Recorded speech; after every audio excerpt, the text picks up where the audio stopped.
नमस्कार and I welcome to sticky knowledge. आज हम एक बार फिर से भारत के गौरवशाली इतिहास के पन्नों में से एक ऐसे महान योद्धा को लेकर आए हैं जिसने प्राचीन काल में भारत को गुलाम होने से बचा लिया।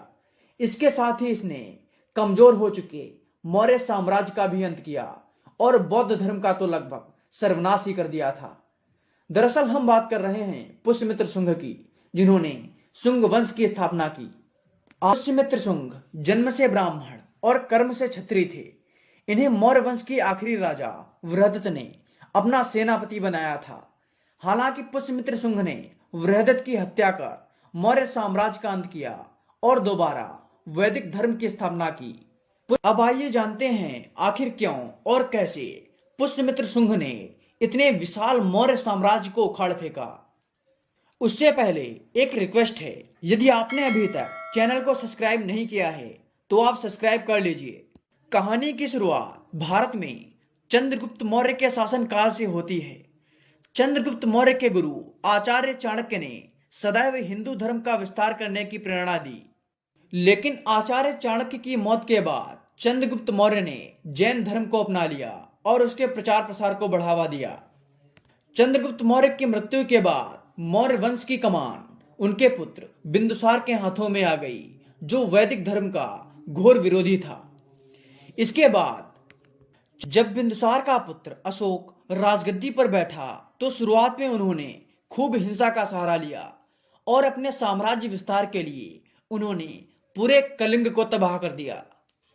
इस युद्ध के बाद अशोक ने अहिंसा का रास्ता अपनाते हुए बौद्ध धर्म को अपना लिया और अपना पूरा जीवन बौद्ध धर्म के प्रचार प्रसार में लगा दिया। बौद्ध धर्म अपनाने से पहले अशोक का साम्राज्य आज के म्यांमार से लेकर ईरान और कश्मीर से लेकर तमिलनाडु तक फैला था।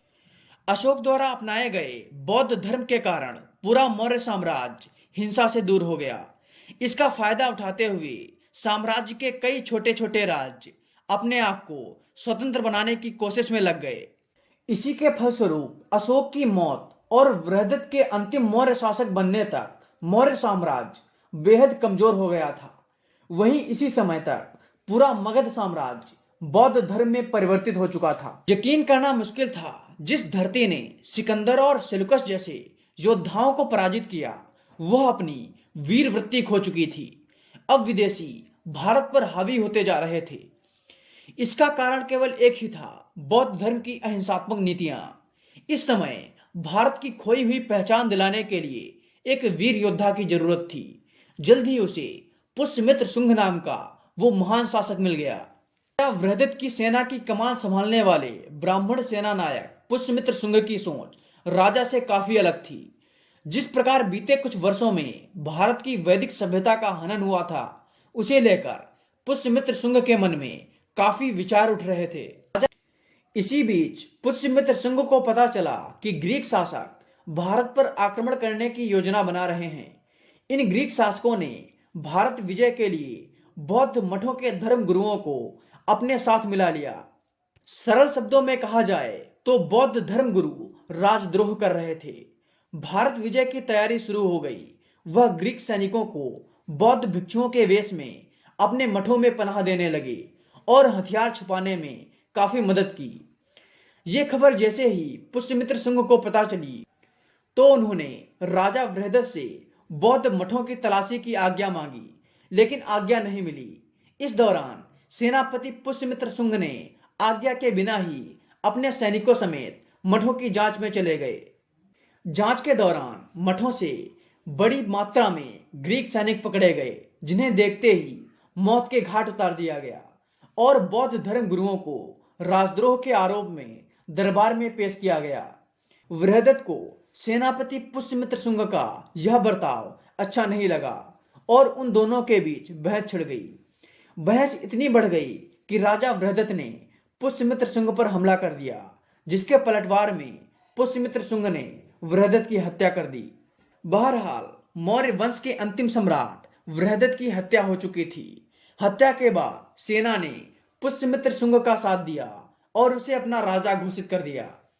पुष्यमित्र शुंग ने अपंग हो चुके साम्राज्य को दोबारा से खड़ा किया और एक विशाल सेना का निर्माण किया। पुष्यमित्र शुंग ने धीरे धीरे उन सभी राज्यों को दोबारा से अपने साम्राज्य का हिस्सा बनाया जो मौर्य वंश की कमजोरी के चलते इस साम्राज्य से अलग हो गए थे। इसके बाद पुष्यमित्र शुंग ने भारत में पैर पसार रहे ग्रीक शासकों को खदेड़ा, जिसके बाद ग्रीक शासकों ने भारत की ओर कभी आंख उठाकर तक नहीं देखा। इन बड़े झंझावातों को समाप्त करने के बाद पुष्यमित्र शुंग ने शुंग वंश की स्थापना की और भारत में दोबारा वैदिक सभ्यता का विस्तार किया। ये ऐसा समय था जब लोग बौद्ध धर्म को त्याग कर वैदिक धर्म की ओर लौटने लगे। भारत में वैदिक धर्म के प्रचार और प्रसार के लिए पुष्यमित्र शुंग ने अश्वमेध यज्ञ किया। भारत के अधिकतर हिस्से पर दोबारा से वैदिक धर्म की स्थापना हुई।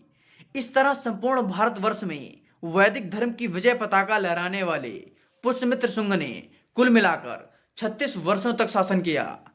तो आज का हमारा टॉपिक यहीं पे समाप्त होता है। फिर मिलेंगे आपसे किसी नए टॉपिक पे।